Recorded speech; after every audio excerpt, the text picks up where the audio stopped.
बिस्मिल्लाहिर्रहमानिर्रहीम। आज हम डिस्कस करेंगे मैक्रोलिड्स। मैक्रोलिड्स में सबसे पहले ड्रग्स कौन सी होती हैं? एरिथ्रोमाइसिन, एजिथ्रोमाइसिन और क्लेथ्रोमाइसिन। ये 3 ड्रग्स मैक्रोलिड्स में आती हैं। मैक्रोलिड्स बैक्टीरियोस्टैटिक हैं और मॉडरेट स्पेक्ट्रम है इनका। प्रोटीन सिंथेसिस इनहिबिटर्स है। अब इनकी फार्माकोकाइनेटिक्स देखें तो ये ओरली यूज़ होती हैं और आईवी यूज़ होती हैं, एरिथ्रोमाइसिन और एजिथ्रोमाइसिन। और इनका जो मेटाबॉलिज्म होता है वो जो एरिथ्रोमाइसिन है उसका हिपैटिक मेटाबॉलिज्म होता है और बाइलरी एक्सक्रीशन होती है।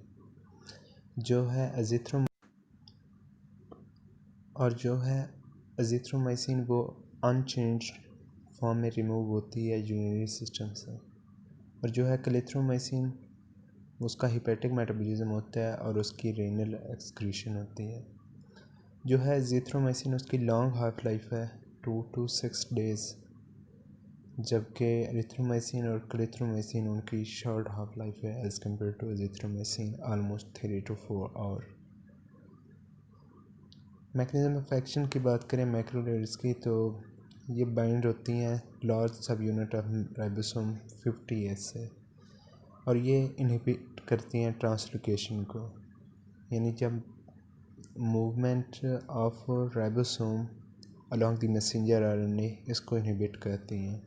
क्योंकि जब प्रोटीन सिंथेसिस हो रही होती है तो जो राइबोसोम होता है वो मैसेंजर आरएनए के अलॉन्ग मूव करता है, तो ये मैक्रोलिड्स इसको इनहिबिट करती हैं।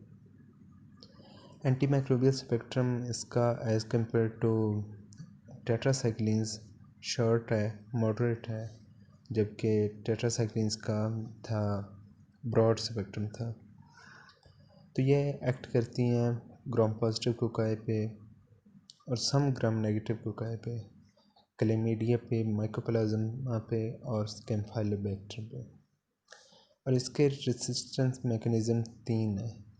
पहला है ईफ्लक्स मैकेनिज़्म, जैसा कि हमने टेट्रासाइक्लिन में बयान किया है। और दूसरा मैकेनिज़्म है change in binding site.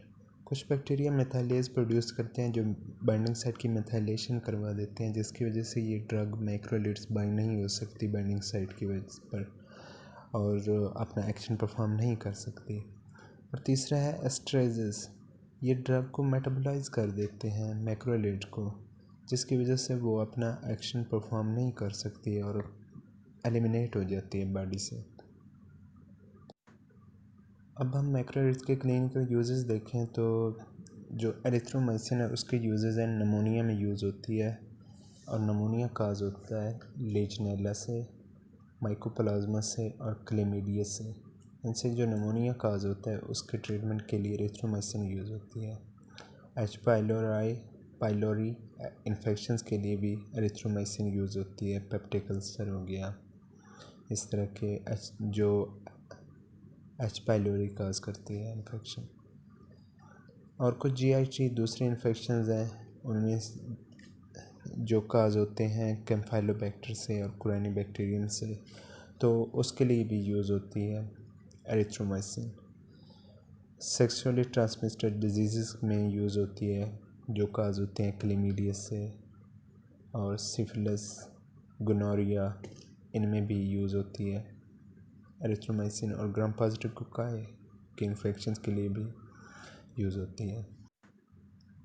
Azithromycin का यूज़ भी same as compare to erythromycin same ही है फुल,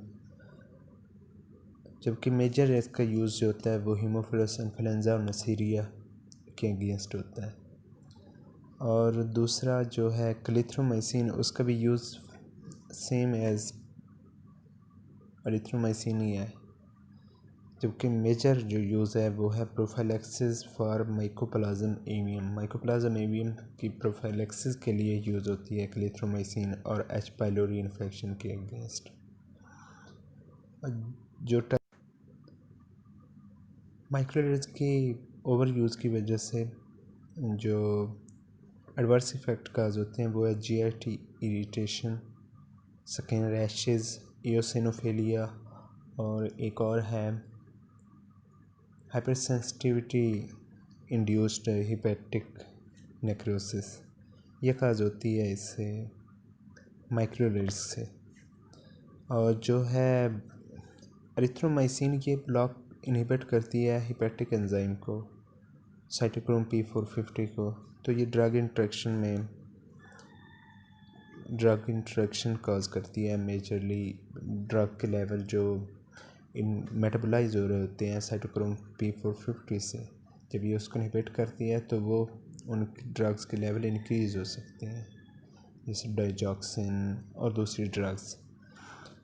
लेकिन जो एजिथ्रोमाइसिन है ये ड्रग इंट्रैक्शन कॉज नहीं करती, क्योंकि ये साइटोक्रोम P450 को इनहिबिट नहीं करती। तो एजिथ्रोमाइसिन की वजह से ड्रग इंट्रैक्शन कॉज नहीं होंगे। यह था माइक्रोलेट्स का।